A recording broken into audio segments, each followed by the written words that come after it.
Quel avenir pour le savoir-faire français dans le secteur de la lingerie, alors que les ex-Le Jabi vont devoir fermer leur atelier de lingerie haut de gamme à Villeurbanne, près de Lyon.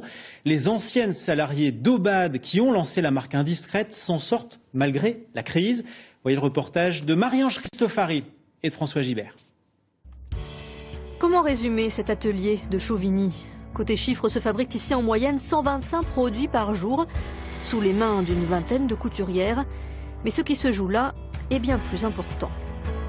Elles ont un savoir et puis on a toujours travaillé, parce que moi j'ai travaillé 27 ans chez Aubade et je trouve qu'on avait un savoir-faire sur un beau produit et que c'était dommage de ne plus utiliser ce savoir-faire. Oui, c'était très important bien sûr, de pouvoir continuer à vivre dans la lingerie. Et faire vivre la lingerie en France, ce serait donc possible. En tout cas, le chiffre d'affaires est en progression constante. Au bout de 3 ans d'exercice, il atteint 1 million d'euros.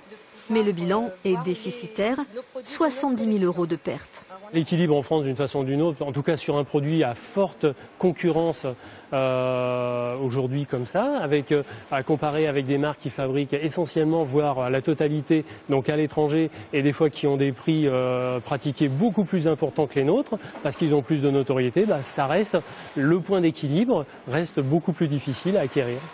Patience donc, et marge raisonnable. La confiance des partenaires privés et des banques. La réussite d'Indiscrète est aussi dans des choix commerciaux à contre-courant des grandes marques.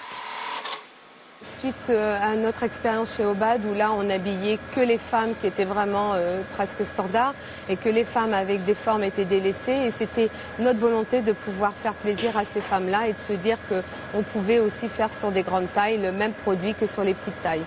26 salariés travaillent pour la marque à Chauvigny, auquel il faut ajouter encore 120 conseillères. Réparties sur tout le territoire, elles assurent la vente à domicile dans leur secteur.